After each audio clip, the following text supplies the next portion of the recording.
Oh, at the bottom, we can see that people are joining. Thank you for joining us tonight. We'll wait a little bit longer until we get started. It always takes a little bit until everybody can join this webinar.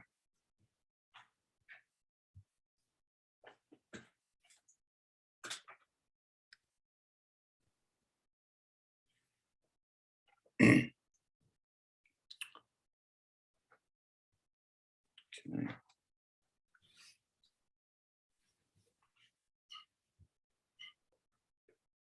Yeah. Okay, just a couple more seconds here.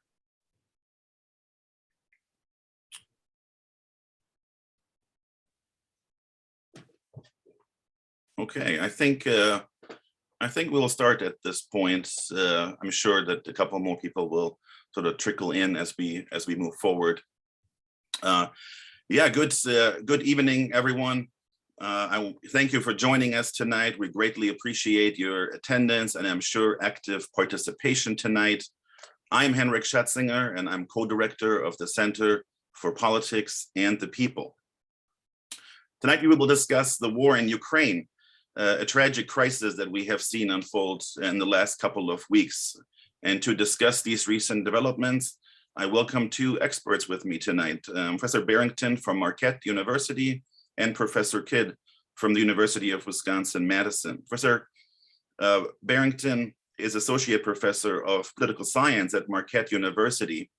His teaching and research specializations include post-communist politics, ethnicity and nationalism, democratization, and political science research methods. He is a research affiliate at UW-Madison Center for Russia, East Europe, and Central Asia. He has also served as editor-in-chief of Analysis of Current Events and was vice president of the Association for the Study of Nationalities. Professor Barrington's publications include Comparative Politics, Structures and Choices. He is also an edited book entitled After Independence, Making and Protecting the Nation in Post-Colonial and Post-Communist States.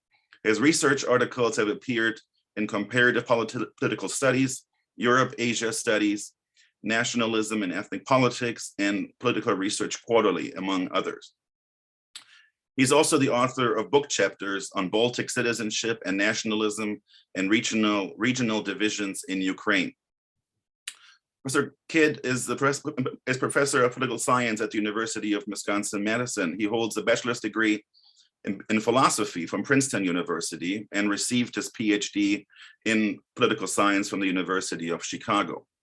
He taught at the University of California, Riverside and Harvard University before joining the Department of Political Science at the University of Wisconsin in the fall of 2007.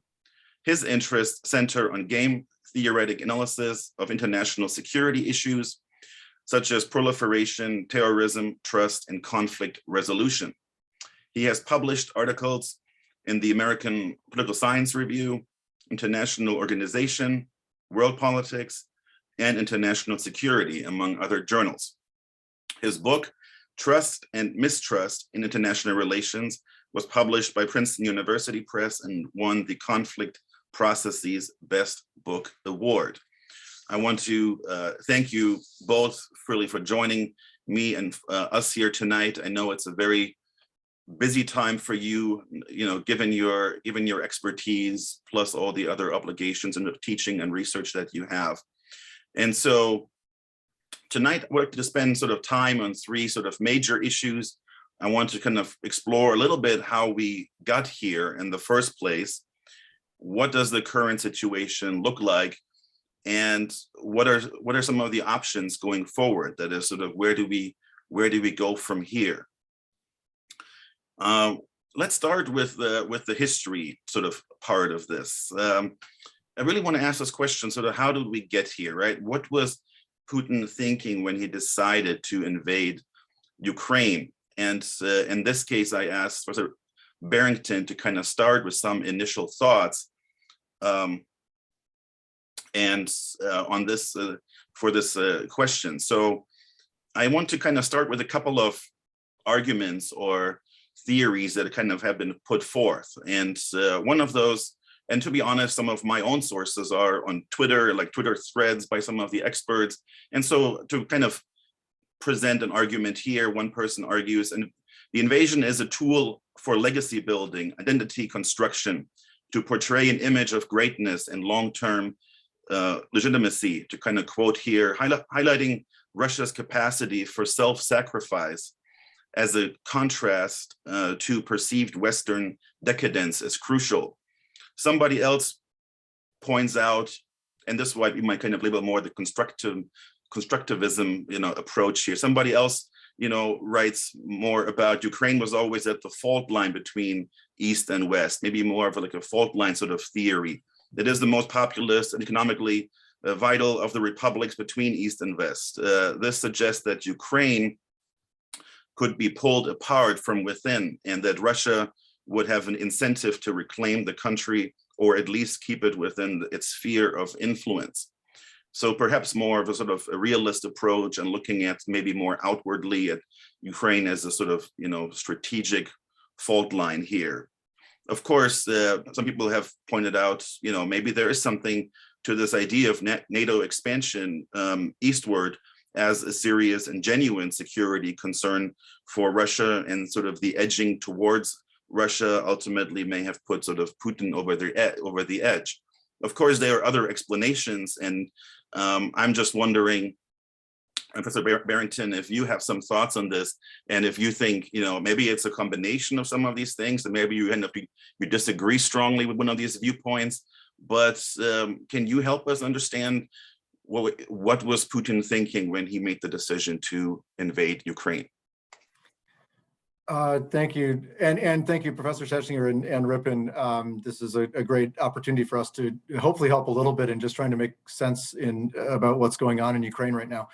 I've been doing a bunch of these events, and this is one of the questions I get is sort of, what was Putin thinking? And I think that the points you laid out make a lot of sense, and I think they are probably all in play to a certain extent. I think one of the things in hindsight, as we go back and kind of look at things and how people weren't really believing that Putin would move forward with this, is it was in some ways a sort of over-determined outcome. I mean, there are a lot of different things that all pointed toward this potentially happening.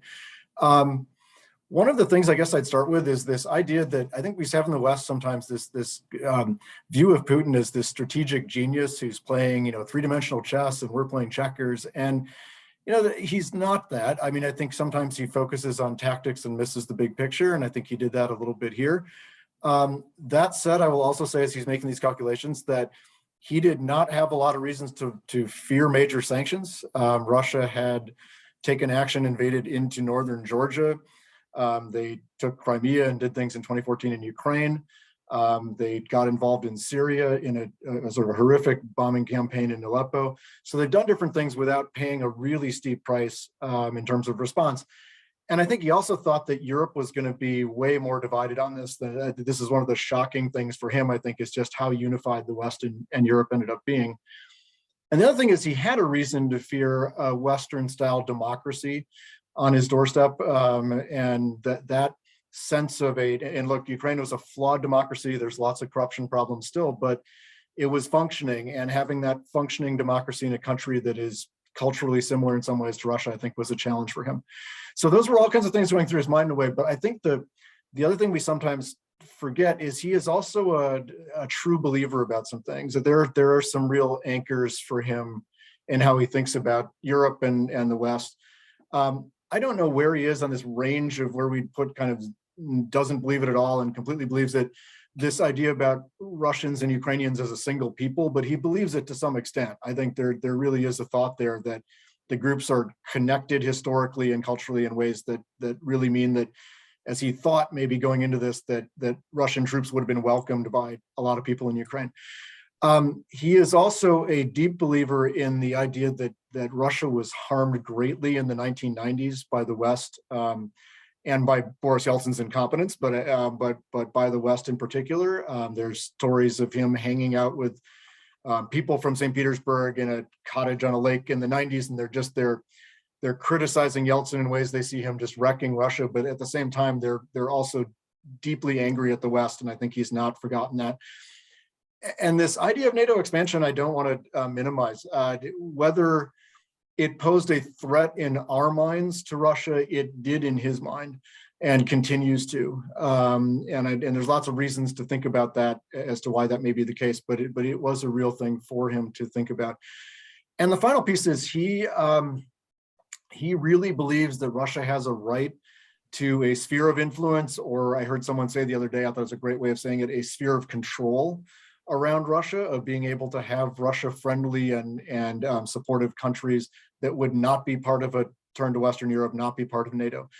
So I think all of those things come together as we balance those different ideas you're talking about. There's some of them are kind of realist ones. Some of them are much more about his sense of Russians and Ukrainians and who they are and whether Ukraine is a legitimate state or not. And I think all those kind of come together to point toward what he ultimately made as a decision, that this was both maybe in his interest personally, but in particular, and I think in particular, if we think about his legacy, I think that point you raised earlier is an important one for us to kind of file away. But a real, at times for him, almost existential threat that the West poses to Russian security. And sometimes he's exaggerating, and a lot of times I think we underestimate how much he deeply believes those things. Yeah, thank you for those opening remarks. I also want to mention that you know, as you hear our speakers tonight, feel free to use the chat function or the Q&A for your own questions. We don't have to wait until the end of our own conversation here before you pose questions. Of course, you may want to hear a little bit more, but it can get a little bit tricky if everybody posts at the same time. So we have to kind of process them too. So feel free to use Q&A or the chat function. Professor Kydd, I don't know if you wanted to maybe add anything to those initial thoughts. Otherwise, we could also move sort of directly more into sort of the current situation. What you have heard so far, do you kind of mostly agree with this, or are there some other thoughts that you have? I mostly agree. I mean, I think he's laid out a lot of the central concepts here, right? There's a sort of realist story about NATO enlargement and encroachment from the West, and that posing some sort of threat to Russia, whether it's a real security threat or some other threat, is another question. There's a kind of a liberal story that Putin is a dictator, and he fears democracy, especially fears democratic regimes that are in culturally similar countries right next door. And so the revolutions in Ukraine are, you know, threatening his hold on power. So this is about his own regime security in a sense. And then there's a broader set of sort of constructivist, like identity concern, basic ideas that this has to do with Putin's conception of what it means to be Russia, what Russia should be in the world. I think in particular, the notion that Russia is a great power. It's not an ordinary country, it's a great power. And there's two things that go along with that. One is nuclear weapons, and the other one is having a sphere of influence where you call the shots. And Ukraine wanting to be part of the West, wanting to be part of the EU or NATO certainly threatens that conception. And if they were successful in leaving, would essentially leave Russia with no sphere of domination, really, aside from like the smaller countries in the Caucasus and Belarus, perhaps. So I think all those things come together, and we can argue about, you know, the relative weighting of them, of which ones we think are more important, how exactly we interpret them. But I think I was going to talk more about sort of how the war has progressed and where we are now. So Putin, the Russians invaded almost 2 weeks ago now. I guess it was Thursday, not last week, but the week before. And invaded, they amassed a large number of troops around Ukraine, roughly 190,000 men, plus a lot of military hardware. But they didn't commit it all right away. They didn't commit their Air Force. They still haven't really committed their Air Force. They appear to have thought that they could, with relatively light forces, quickly take over the main cities, especially Kyiv, the capital, and Kharkiv in the north, very close to the border, without much serious opposition. You know, arrest the government, either imprison them or execute them and put in some sort of puppet government. And so it'd be a very easy, sort of quick lightning strike, much like in Crimea, where they faced essentially no opposition at all, really. And so that appears to have been the operational concept. But then it rapidly broke down, and within a week, it became clear that that was not going to work, that didn't happen. And the Ukrainian resistance was much more unified, much more effective than the Russians or anybody else really thought it was going to be. And the Ukrainian president, Zelensky, emerged as this incredible, heroic figure, both for his people within Ukraine and internationally around the world, mobilizing support for Ukraine. And so the Ukrainians turned out to be much more united, much more effective fighting. And then another piece of that is the Western response was much more severe and unified than Putin could have thought, or than many external observers would have thought. Very quickly coalesced around the notion that this was unacceptable, that an act of aggression should be opposed, that we should give lethal aid to Ukraine, in particular, and the most effective things being anti-tank weapons and shoulder-mounted anti-aircraft systems like the Stinger missile system. And those weapons have enabled the Ukrainians to inflict a lot of harm on these Russian armored vehicles and columns, helping to keep the Ukrainian hopes alive there. So the unity of the Western response was remarkable. And another way in which that manifested itself was in the sanctions. The sanctions have just gone way beyond anything that happened in 2014 when the Russians took over Crimea. And I wouldn't dismiss the sanctions of 2014. They were serious, but this is just a whole order of magnitude much beyond that. And so the Russian currency is entering a crisis. Their credit rating has been downgraded. People are expecting a default in the near future. Companies are pulling out. McDonald's has pulled out. Lots of other companies that are popular in Russia have pulled out. And like the biggest threshold appears to be within sight, that is bans on Russian exports of energy. So the oil exports, we in the United States import about 7%, I think, of our oil from Russia, and there's plans to cut that off. And the United States is sort of going around looking for other supplies, in particular being nice to Venezuela after a long time of being not that nice to them. For various political reasons, because they're an oil exporter who could help, fill in that gap. So the oil embargo, the energy embargo, is a very big deal that nobody really thought 2 weeks ago was even on the table, and now it's happening. The last thing I would mention in terms of things that are happening right now in the news today, you may have been following the issue of the Polish fighter jets. So Poland has a bunch of leftover Soviet-era fighter jets from when they were part of the Warsaw Pact. And there's been a lot of talk about getting those jets to the Ukrainians and how that could be done. And so the Poles said that they were going to transfer them to the United States at Ramstein Air Force Base in Germany. And then the Americans could transfer them to Ukraine. And then they apparently and they announced that, apparently without consulting the United States, because then the Department of Defense quashed that and said, we're not really going to do that. Apparently because of fears that it would be too provocative to the Russians. So it's unclear where that really stands now. And then the final issue, I would say, in terms of policy issues being debated right now, there's this issue of the no-fly zone. So some people are urging that the United States declare a no-fly zone over Ukraine to prevent the Russians from bombing Ukrainian targets. And so there's some debate about that. The Biden administration has been very skeptical of that, I think with good reason, but there is a fair amount of discussion of that.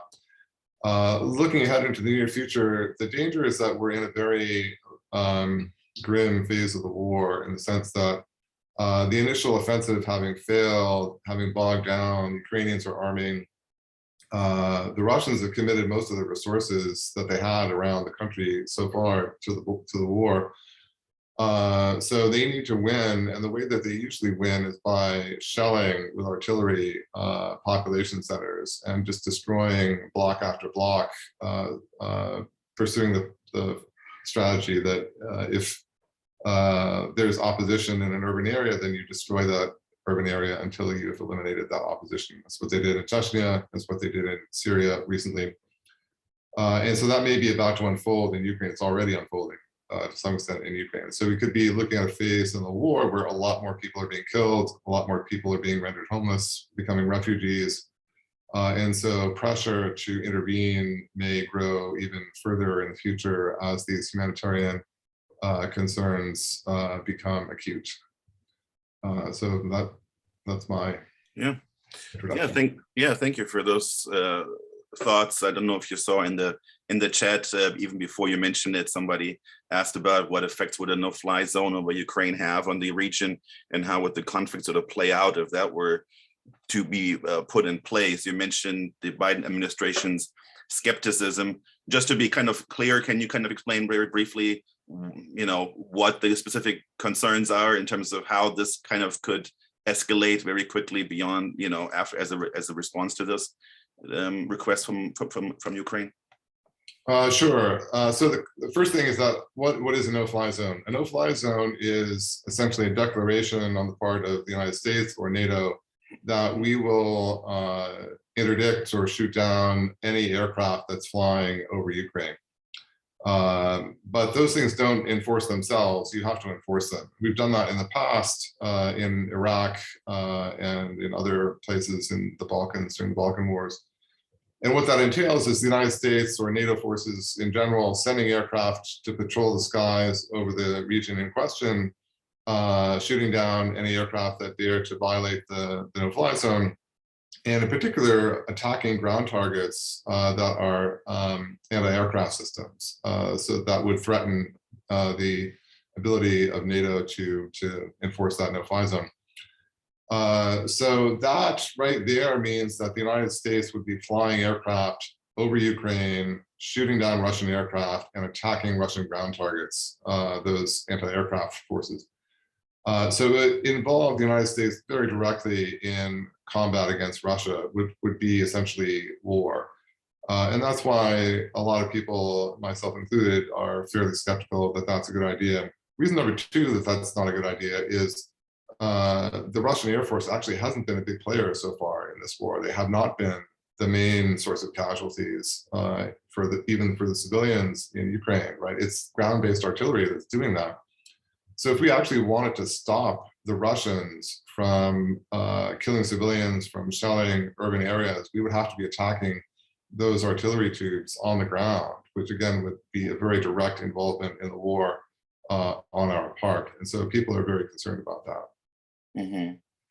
And thank you. And in your earlier comments, of course, you mentioned the sanctions and sort of how drastic they have been. And now we've sort of gone into the most sort of, tricky area, which is their energy sort of sources, because it affects, the Western countries directly. And we have to think about the supply. But overall, I mean, do you think Putin is really worried about those sanctions? Can they have an effect for him to rethink the situation? And if so, do you think it's really the ones about especially sort of oil exports that would really possibly get him to kind of rethink some of his plans? Do you think they can have an effect? I think it can have an effect. It's unclear whether it will result in him either backing down or being overthrown. I think like the maximal goal is that he be removed from power and there be some sort of regime transition in Russia. That would certainly open up a whole different ballgame. And I think a lot of people, certainly in Ukraine and in the West, would applaud that. On the other hand, that may not happen. He has really structured his regime very well to essentially coup-proof it, as they say, make it difficult for people to overthrow him. And as we can see, he's rather paranoid in his personal habits these days, not meeting with anyone, keeping even his own close advisors at a 20-foot distance at the end of a very long table. So he clearly has concerns for his own security. So the hoped for scenario that he'd be overthrown it might happen, and this certainly increases the pressure on people around him who don't want to go down with the ship to do that. But it's an open question as to whether that will work. It certainly presents Putin with an incentive to back down because Russia is being weakened day by day. So in that sense, it is a big incentive. The difficulty there, though, is that for Putin himself, he may perceive that his risk of being overthrown will increase if he backs down. That is, if he accepts a sort of defeat in this context, or even a settlement that doesn't really provide any gains, that he will be exposed as incompetent, as having led Russia down this disastrous path, which may increase his risk of losing power even in the post-conflict period. And so he may not want to do that. And so there's a possibility that he's sort of backed into a corner and just digs in. Mm-hmm. Yeah, if I could hop in with one thing quick there too. Sure. I agreed that the sanctions are going to have an impact, but he is not someone to admit that he made a mistake. He's not someone in his nature who tends to back down. So even if we can think of the sanctions, and as we start to move into the area of energy with the sanctions now, as giving him incentives, we also need to think about, are there any incentives we can give him to actually have some kind of face-saving small victory, at least he can point to? I don't know what those are right now. That's one of the things that we're really facing as a challenge. And the other piece of it is that obviously we can do things like cut off Russian imports of oil and natural gas. We get almost no natural gas that I know, but we do get some oil. It mostly went to Hawaii and California in the US, and Hawaii had already, the main refinery in Hawaii had already announced they weren't going to take Russian oil anymore. So it's a bit symbolic more than a big new hit, but it matters and the symbols matter. And the statements in Europe about phasing out Russian energy matter. But again, we can't expect it from much of Western Europe and certainly Germany that they will just shut off Russian imports of energy. They are far too dependent on, especially natural gas in Germany, to do that at all. Mm-hmm. Since questions are coming in, I have plenty of questions myself. One of the questions was actually one that I want to come back to, which is sort of, are there face-saving deals that could be reached, and how, what could that look like, for both sides, but especially for Putin at this point? Maybe because I asked it sort of right now, is that, even though maybe we could have talked about it a little bit later, but since we only have so much time, is there, Professor Kydd, any questions on your end in terms of sort of this face-saving idea and what would allow Putin to kind of point to some kind of triumph that he could sell at home? Yeah, it's not really clear to me what the face-saving way out for Putin is. I think because you've really aroused the Ukrainian population to embrace a very nationalist stance, pro-Ukraine, anti-Russia.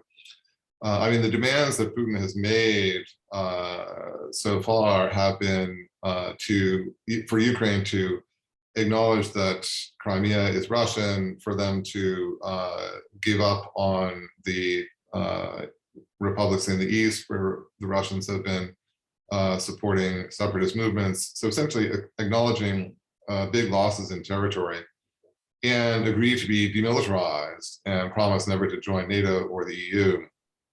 Essentially the same demands that he started out with. So those are pretty draconian demands. And if the Ukrainians think that they're winning or that they have a long-term prospect of winning, it's unclear that the Ukrainians would accept anything along those lines. In fact, my concern is that, like previously, they might have been willing to accept the loss of the Donetsk and Luhansk, these eastern areas, but now they probably won't. And it'll just be like Alsace and Lorraine between Germany and France back in the early 20th century, when Germany took those provinces away from France in 1870, and then France thought of nothing but getting them back straight through to 1914, and is one of the reasons why they very eagerly joined that war, World War I, in 1914. So it strikes me that even if that deal were to be negotiated and accepted, the Ukrainians would be out for vengeance from the get-go, and this would just set up future conflicts.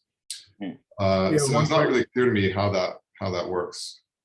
One quick follow-up, which is there was a chance before the invasion, maybe, for something along the lines of a pledge of Ukrainian neutrality and a clearer sense from NATO. You know, we said back in 2008 that Georgia and NATO were going to get in at some point, but we didn't give dates. We could have said something much more clearly about the fact that that's not going to happen, and that maybe Ukraine could accept neutrality. The problem is that's not an option for either side right now. Again, I don't see that happening. The only thing that I could imagine for Putin that might work, but again, it is not going to work for Ukraine, is to go past the Dnipro a bit west and get Kyiv in that area, but not go farther west than that. And that has to do with the history of where the Russian Empire was in Ukraine and where it wasn't and things like that. And you could make, if you're Putin and you're looking to what the greater Russia is, you could make an argument that Western Ukraine isn't necessary for that, or necessary even for a bit of a buffer zone against NATO. But again, that's not how he's acting, that he's going to only take a piece of Ukraine either. And again, for the Ukrainians, that's non-negotiable. They're not going to give up half of their country to take the other half. Okay. I will move to the questions from the audience because, you know, we're getting some questions here. Let's start with the student question. One of the questions here is this is from Aaron O'Halloran, one of my students. What is the situation of internal resistance to Russia's invasion, and are economic consequences having an impact on the support of Russian citizens? Of course, you know, we only have limited sort of information and about this, but based on maybe what we have seen so far, maybe how would you think about this question? Well, let me hop in quick and just say, I think that one of the things we need to keep in mind is we use the word Russia all the time as if Russia is a single thing, and Putin is not Russia, but Russia itself is divided into very different groups of people. Putin does not have, at the start of this, a huge amount of support in St. Petersburg or Moscow, especially among the younger population. They are also the groups that are able to still get pretty good information on what's going on in Ukraine through social media and other things. The bulk of the country outside of the big cities, though, has no idea what's going on. They're getting rumors. Russian soldiers are actually texting their parents saying, hey, we're in a war here, we're dying, we're killing people. And the parents have no idea until they get that message that that's happening, because the independent sources of media for people in small towns and the rural areas have been shut down, and it's just state TV and radio. So one of the things I would say is there is internal resistance to the invasion, but it's centered in larger cities. I think it's important, not the actual size of the protests, but the fact that they've been happening in over 50 cities. That's an important thing to have in mind. But we are not at anything looking like a mass popular uprising against Putin where you're going to get 500,000 or 1 million people turning out in the streets in Moscow. That's not looking at all likely in the near term. But what will be harder for Russia to do is to continue to crack down on information when, you know, the word starts getting out and people talk a little more. And I think at some point that, you know, if we start seeing some opposition spread outside of the bigger cities, that's an even larger concern for Putin then.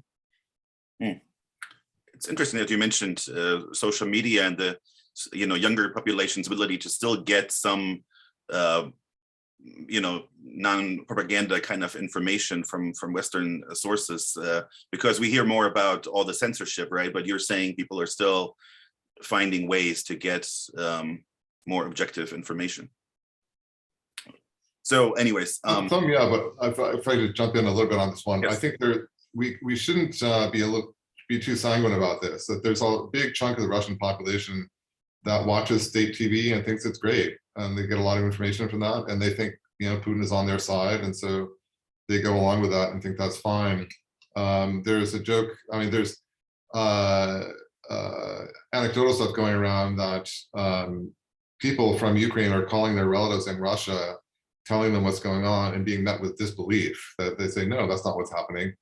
In fact, there's a joke along these lines, which is very reminiscent of Soviet era jokes, which goes, Russian soldier in Ukraine calls his mother and says, hi mom, you know, we're fighting this terrible war. You know, my friend just got killed. This is really, really awful.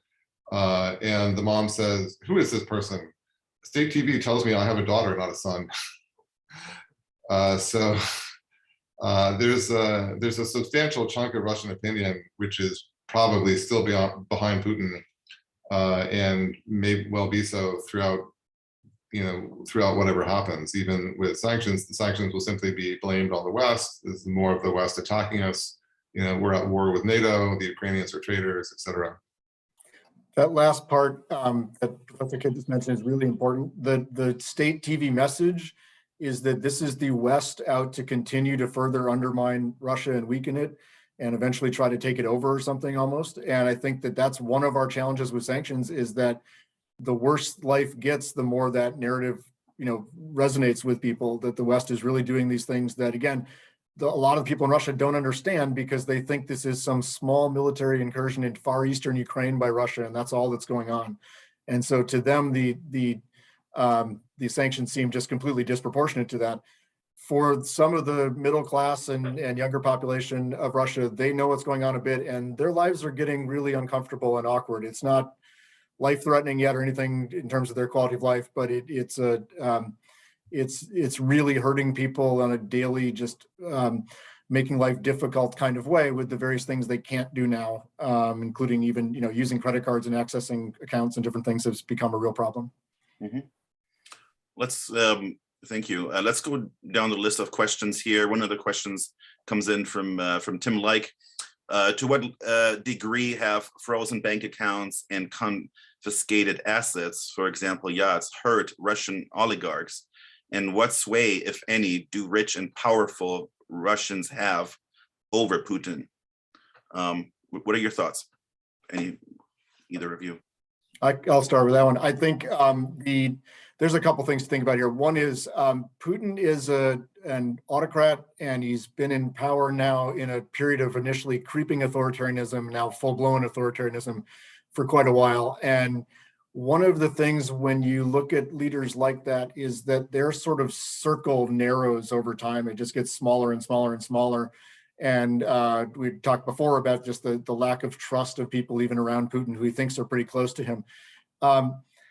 He doesn't really have to listen to the oligarchs. They're rich because of him, not the other way around. And he expects loyalty from them. And I think we're seeing a few make comments, but some of them actually have ties to Ukraine, and there's reasons they're making those comments.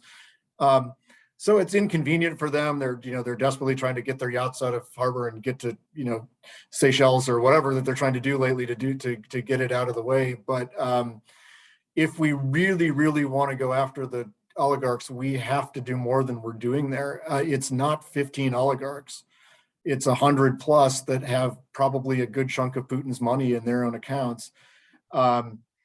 I don't know what the actual number is. The estimates are anywhere from $100 billion to $200 billion of personal wealth for Putin, but he doesn't have that sitting in an account. He's got it spread across all these oligarchs, and they don't have them in a single account. They're spreading it through their families, through other people they know. And so we have to get a lot more aggressive if we really want to, hit the oligarchs really, really hard here. Yeah, I would just agree that I think the oligarchs are a tempting target, and the odds are, great PR, but I think Putin's power base is not the oligarchs. His power base is the state security system from which he emerged. And so the oligarchs serve at his pleasure, right? The people who could unseat him, if any, are people within the Russian government.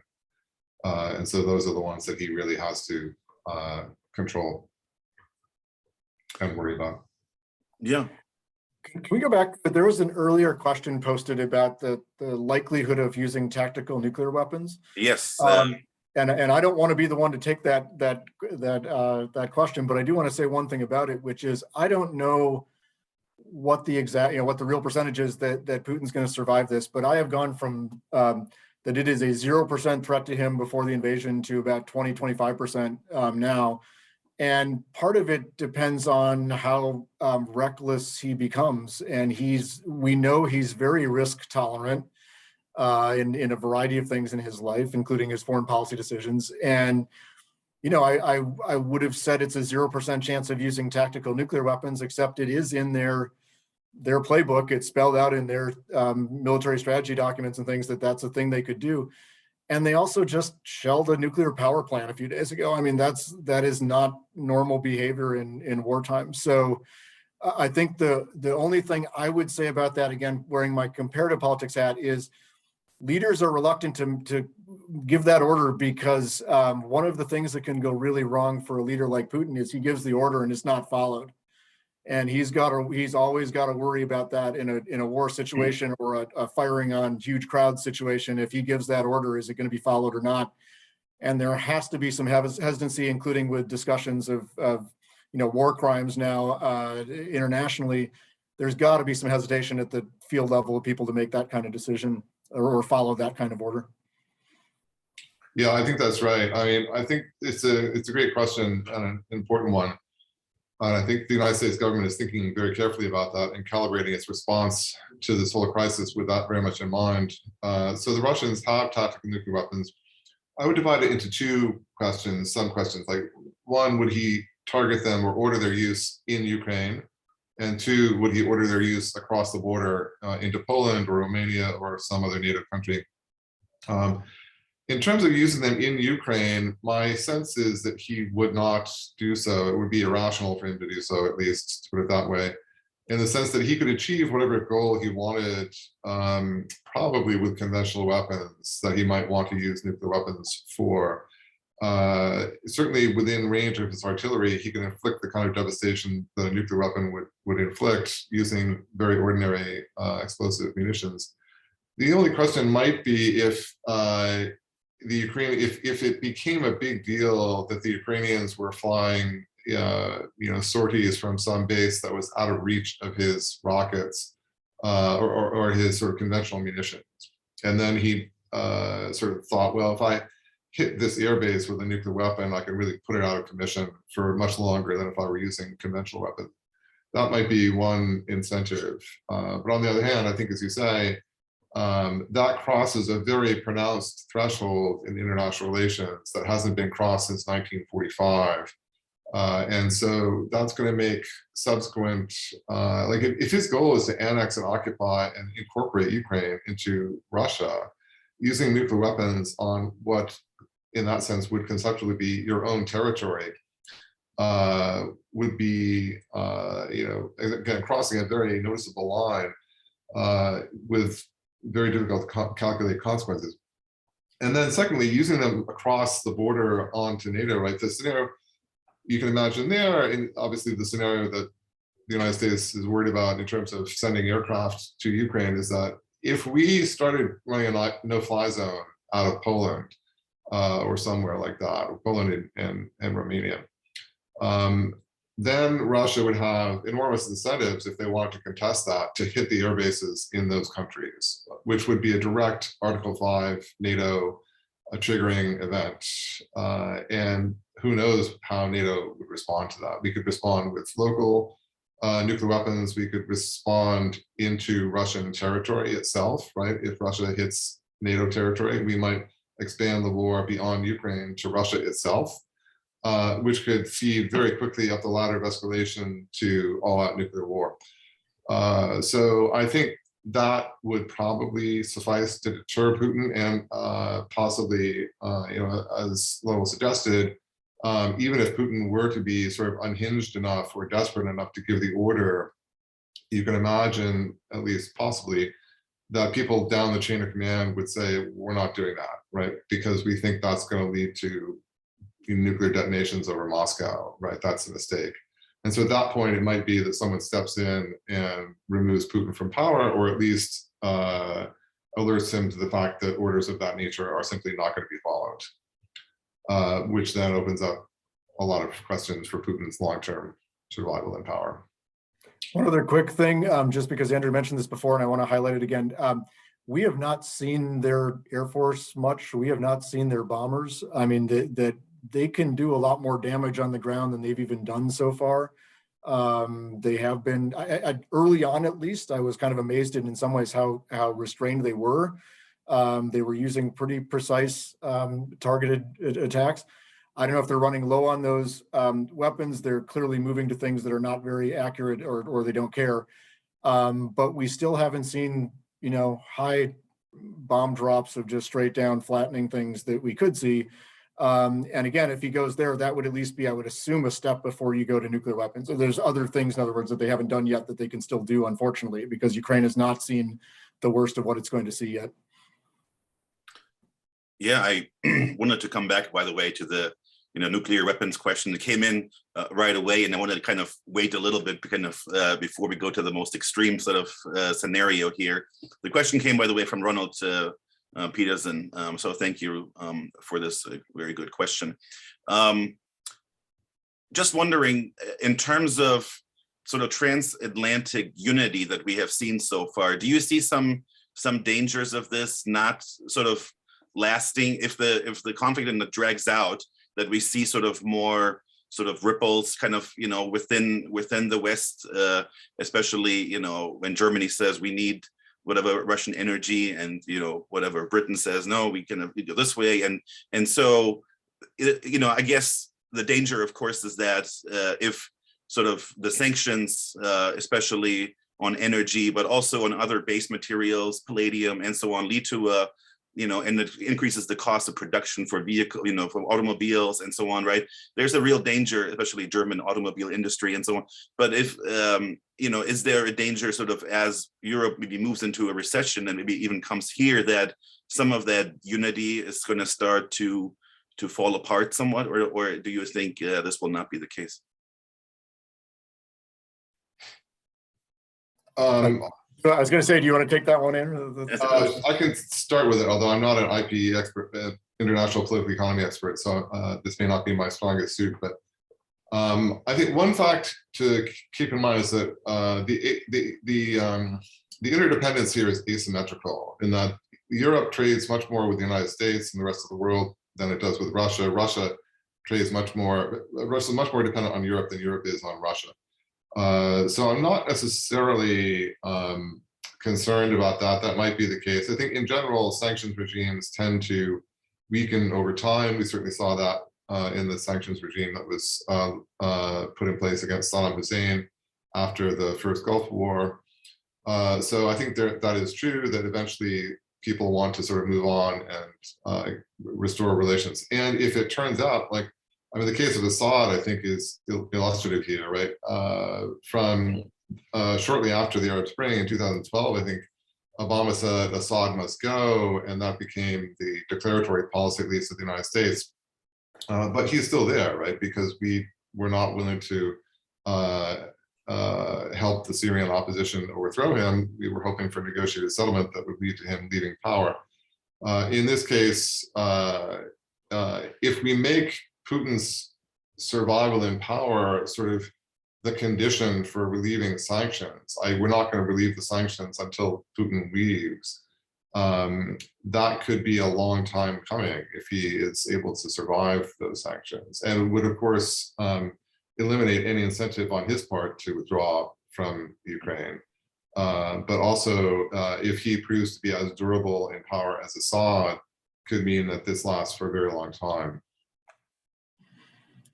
Yeah, and I would just add two quick things. One is don't count on Europe fracturing, in the sense that we have, as was said before, we've gone a lot farther and are much more united than a lot of people were expecting. So I don't know. I mean, getting Germany on board with energy, cutting off Russian energy would be a huge process. We'd have to help them figure out how they're replacing it. It'll help when it gets into spring and summer and it's warmer, but it's still going to be a problem. The other piece is, the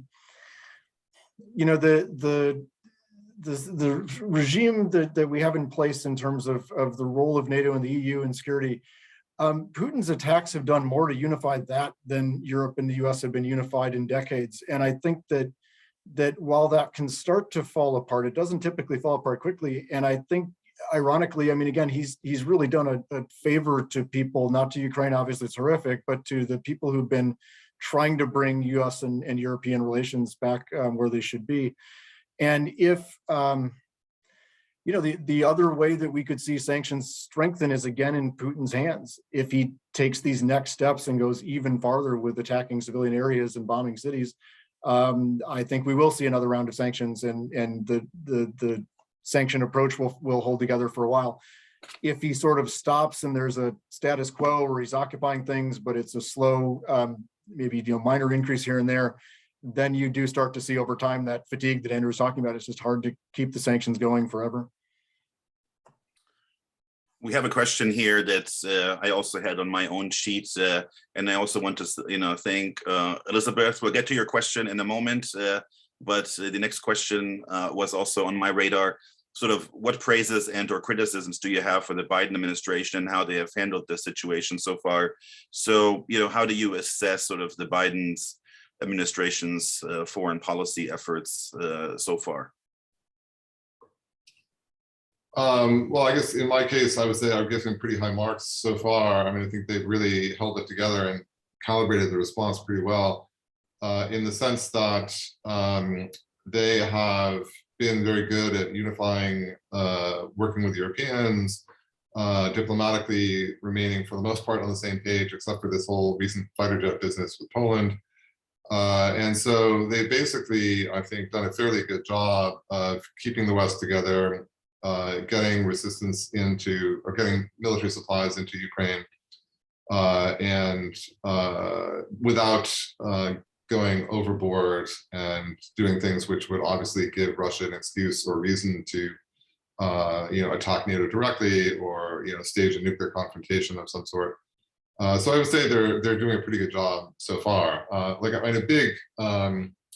big counterfactual question, interestingly here, I think, is why this is happening now versus, when Trump was president, or 3 years from now when Trump may be president again. And of course, in that administration, Trump was quite critical of NATO. There's reports that have come out saying that he was actually musing on the possibility of withdrawing from NATO in his second term, if he got a second term. And he, of course, is personally very effusive in his praise of Putin historically, and has only sort of toned that down recently when that became unpopular. If he comes back again in 2024, who knows what might happen? Hopefully this will not be still happening at that point, but the American commitment to NATO has recently been less than rock solid, and the Russians have chosen to attack at a moment when you've got a president who, still flies the old flag and believes in American leadership in Europe and NATO as an alliance and opposing Russian aggression, which seems to have been a mistake, like yet another aspect of the mistake on Putin's part. Yeah, and I think the timing is a big piece of the timing has to do with that. We had been successfully rebuilding the European alliance to the extent that the idea of Ukraine joining NATO was starting to be really credible, not immediately, but down the road, maybe not too far. Whereas a few years back, it was unclear if there'd be a NATO for Ukraine to join. I mean, it was that bad in terms of the connections between European countries and the US at times. So I think that is a factor both in how we judge the Biden administration. They've done a lot of work on repairing European ties.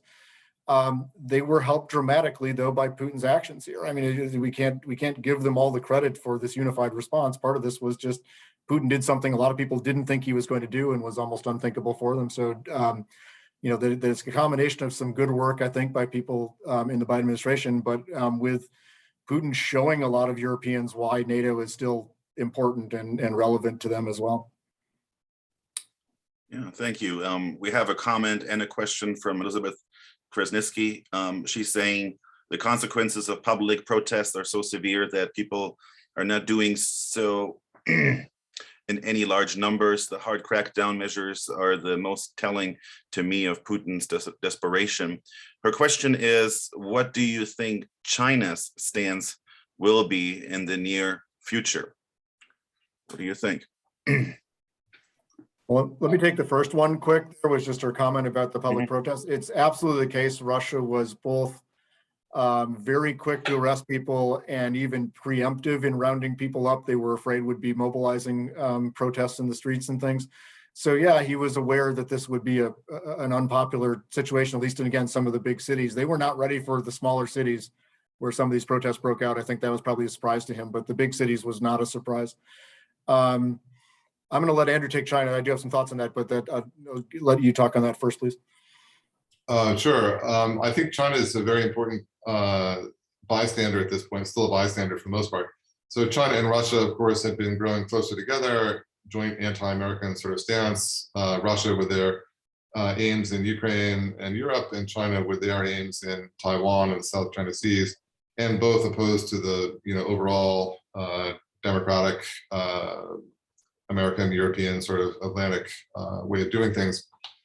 So on the other hand, I think it's possible that China was not very well informed that this was going to happen, was somewhat taken aback, and is very taken aback by the strength of the European and American response to this. And that's probably given them some food for thought vis-a-vis their stance on Taiwan. They've been previously really starting to turn up the pressure and make a lot of noises about how they were no longer satisfied with Taiwan in the status quo, and how they were going to use force, not in the far future, but in the fairly near future, to rectify that from their point of view.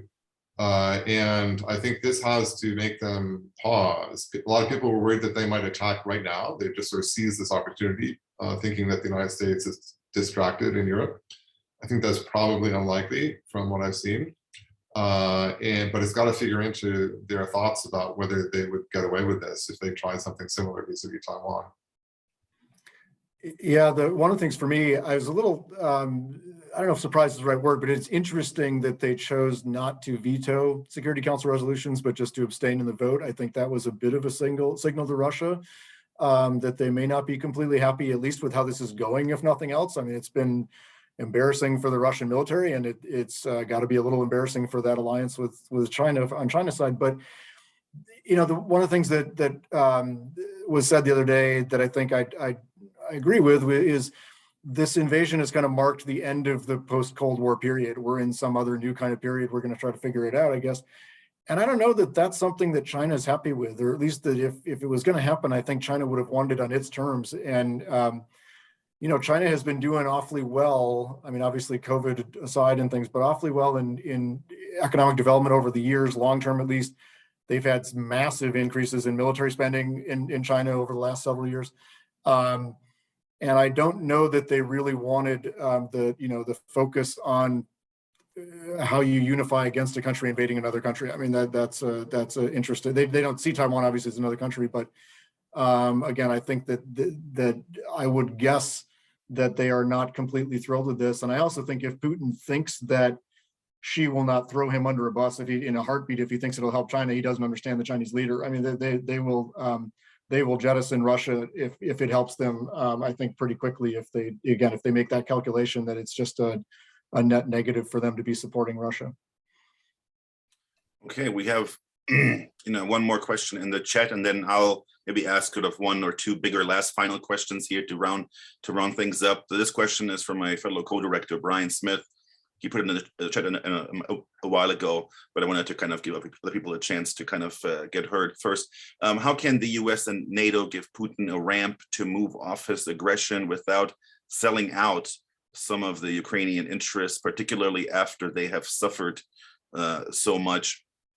I think you kind of addressed some of these things partly in your answers already, but how would you think about that? Yeah, I don't know. I mean, I think we did talk about that a little bit earlier. It's hard to see what that off-ramp looks like for Putin personally. I mean, first, like one extreme solution would be exile, right? Putin goes to China and gets a nice villa on the seaside somewhere and spends the rest of his life there. On the other hand, that's not something that's going to appeal to him. I think probably thinks of himself as a sort of man of destiny who was bound to reunify the Russian Empire. So that's not going to be appealing to him. But if it's that or be overthrown, then it might be. But an off-ramp to Putin per se that the Ukrainians would be willing to accept, again, it's hard for me to see what that might be. I think there would be extreme nationalistic opposition if Zelensky were to say, we're going to acknowledge the loss of the eastern provinces and accept neutrality at this point. I think the Ukrainians are in a fighting spirit. And maybe like a year from now, if the war is still going on, maybe if the major cities fall, I mean, the major cities could fall next week, right? Who knows? Maybe that will change the situation and moderate their enthusiasm. But I don't see that happening right away. Yeah, I don't either. And I can see an off ramp if Putin is removed. I don't see one anytime soon with him still in power. And look, the best case for him right now is they do get control of the cities, although Kyiv is not going to fall quickly unless it is just obliterated. So I mean, they are hunkering down in Kyiv. They are putting up, sandbags everywhere. I mean, they are ready for a street battle there. And if he wants to take it quickly, it will involve massive bombing of Kyiv. But his best case scenario is get control of Kyiv. And then what? I mean, then you either put in place a puppet regime and ask them to handle security, which they're not going to be able to, or you leave in place hundreds of thousands of Russian troops in the country to occupy it. And so, I mean, so in some ways, if he's thinking ahead, the off ramp is, that otherwise he's dealing with a decade of something that's like the US and Iraq and the Soviets and Afghanistan all rolled into one. I mean, it's going to be a horrible insurrection that he's dealing with there. And we need to get ready for that because it's a possibility, and we need to decide if there are going to be any points at which we stop being okay with what the Ukrainians are going to do in that insurrection, because it will be really ugly and involve lots of terrorist looking activities and things like that. So, I agree. And I don't know if he'd take the villa deal, right? But I mean, if it's you're going to go into prison or take the villa, he might take the villa, right? But he's not one again to want to willingly admit this was a mistake, and the massive cavern between what he wants and what the Ukrainians are expecting at the end of the day, and it makes it really hard to find a kind of common ground situation here. As we're getting more towards the end of this webinar, I wanted to kind of ask, and this is obviously it's speculation, but I wanted to kind of see ultimately, how do you think this war will end? When I listened to a podcast, more recently, within like 90 seconds or so, one of the person on the podcast sort of ran through 5 different scenarios, right? Where he kind of said, okay, scenario 1 is sort of this quagmire, foreign imposed regime change goes wrong, can't be won. Scenario 2 was it's a quagmire, but ultimately there will be a successful regime change. Scenario 3 was sort of the annexation of Ukraine. Scenario 4 was sort of Ukraine doesn't end there, but we're going to see sort of this Russian empire and expansion into the other Baltic states, and then scenario 5 was this major power war where the NATO actually comes in and takes action, and we kind of see this sort of really sort of major blow up. Obviously, nobody knows exactly how it's going to unfold, but what is your best guess in terms of what is the most what do you think is the most likely maybe scenario? Of course, there is sort of this quote unquote dirty compromise scenario too that is on the table. Any sort of best guesses in terms of how this will unfold? I'll hop in real quick. I think that the last couple are really hard for me to think that Putin would want to go there. I can see him, for example, there are other places to go that we need to start watching the Transnistria region in far eastern Moldova. That is a ethnic Russian-speaking area where Russian troops are actually stationed as kind of peacekeepers, and that the Russian military actually actively took over and controlled in the 1990s. So there are a few more places to go if he wants to go places. Going into Poland or the Baltic states, he's not really been talking about that seriously. He's been making threats, obviously, to Poland lately with some of the conversations, but he may believe Ukraine is really Russian. He may believe Ukrainians are Russians. He doesn't think Poles are Russians. He certainly doesn't think Estonians and Latvians are Russians. And I feel like he has probably accepted the Baltic states as NATO members. But again, the Ukraine for him seems pretty non-negotiable, at least for now. And that's where I look to one of those early ones. But again, none of those are good outcomes for him either. There's no clean Russians welcomed as heroes, loyal, happy Ukrainian population. None of that is going to happen at this point. So it's all degrees of bad for him. And I think we have to worry as he feels more and more cornered and threatened that he does lash out a bit. I still am not at a place where I can picture him attacking a NATO member. It is, and that's where, again, somebody at that point has to step in, and we need to be on the phone and say, to somebody there, you've got 48 hours to get rid of this guy, because if NATO is attacked, this is going to escalate in ways that we can't even predict. And I just, again, don't want to believe he's ready to go there yet. Yeah, I think that's pretty right. I think that scenario is possible and something we should always be thinking about, but unlikely because of the costs involved and the extreme risks involved.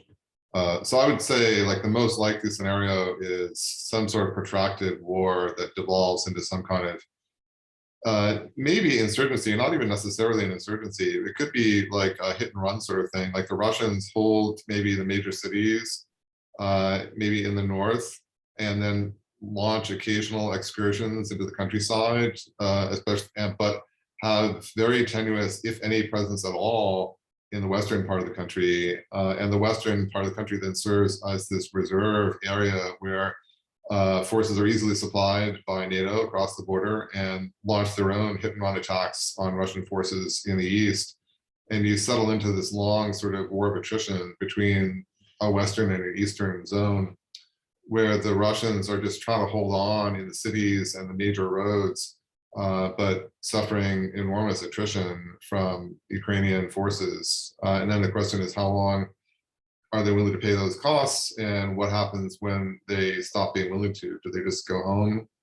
Or does Putin try, like, one last roll of the dice, some sort of major escalation of some kind? But it doesn't look good. I mean, I don't see, if you're a Russian military commander, how you think your prospects look good in any of those scenarios. Can we do one last question? There's a student question that came in at the very end. Just a very brief answer, if you don't mind. This is from Nicholas Richter. He's asking, what analysis can you offer about why several of the NATO allies appear to be talking over each other in regards to providing MiG-29s and other Soviet-era equipment in Ukraine? And where do you see the US-European policy going in regards to supply of weapons and equipment to Ukraine? Yeah, this is obviously most recent development here with the equipment conversations. Any thoughts on this? I wouldn't be surprised if the MiGs eventually get across that border somehow. I don't know if you taxi them across, or you put them on a truck and you drive them across. For some reason, the DoD seems to be allergic to the idea of flying them across. I wouldn't be surprised if they get across the border. There's been a lot of pushback from people in Congress saying, just give them the planes. Adam Kinzinger had a tweet just I don't know, half an hour ago or something, saying, what are you doing? Of course you should be giving them the planes. So I think a lot of people think the planes are an acceptable form of military aid, much like the Javelins and the Stinger missiles. It's a bit of an escalation, but it's not a direct involvement, and it's not nearly as confrontational as the no-fly zones. So I think we might end up ramping up to that level of escalation. And there's a very finite number of these things, of course, right? It's not like there's millions of them sitting there. Yeah, and one of the problems with this is, we saw early on, is who is the one sending them in and how are they getting there? Because there is some fear that Putin sees this essentially as an act of aggression by a NATO country to send them in a way he's not. Yeah, I mean, he's calling everything a declaration of war at this point in a way, but I think he'd be a little more serious about the planes than he would be some other things. But the point earlier that Andrew made, I think, is really important to remember. There's not a lot of air bombing or air combat going on right now, but we are seeing some pretty effective use of the Javelins and Stingers. And I suspect that we will continue to be unified in sending that kind of weapon. And if we are looking at a long, drawn-out weapon, those kinds of weapons do a lot of damage over time. Just the just grind and the way that they wear down an opponent, and that you can use them in ways where little small units go out and do these sort of hits and go, and you don't have to sit there and have them. I mean, where the fighter jet's going to sit? On what one runway are they going to sit and not be targeted? And so I think there's ways that you can do things with other weapons that will be as effective or even more effective potentially than the MiGs would be. I'm also not 100% sure that the Ukrainians are immediately able to step in and fly them. There was some thought they were similar enough to the the aircraft they have. I don't know that that's actually the case. Andrew, I don't know if you know that, if there's some differences or not, but it might take some training and work. And again, where do we do that? Do we train them in Poland with them? And, there's just a lot of questions there that are more complicated in terms of the potential view of it by Putin, but also just in pulling it off compared to continuing to send things that are relatively inexpensive and working. If we do this thing with Poland, it only happens because they're getting some really expensive new fighter jets from us. And that's another factor here. It's not like we're just going to hand them those for free, or if we are, somebody's going to pay for that one way or the other. So, yeah, I think that's right. And sort of as you were pointing out, right, once those get transferred, they got to be based somewhere. And that becomes a big fat target for the Russians to take out using something, either involving their own air force or missiles or something. So whereas the Stingers and the Javelins, right, once you put them across the border, they're dispersed in these small units, and who knows where they are, right? You can't target them very effectively. All right. I appreciate everybody, who joined us tonight. I want to thank our panelists, Professor Barrington, Professor Kydd. I think it was great to hear your expertise.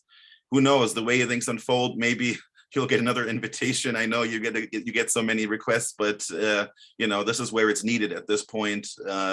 And I want to thank also the students who've turned in. We had quite a few students here, and quite a few students told me that they're going to watch it, as a recording. So that'll be really useful. And I want to remind people of our next event already at this point, which is in 2 days. We'll have a conversation with the author and filmmaker Rupert Russell. He has a new book. It's called Price Wars.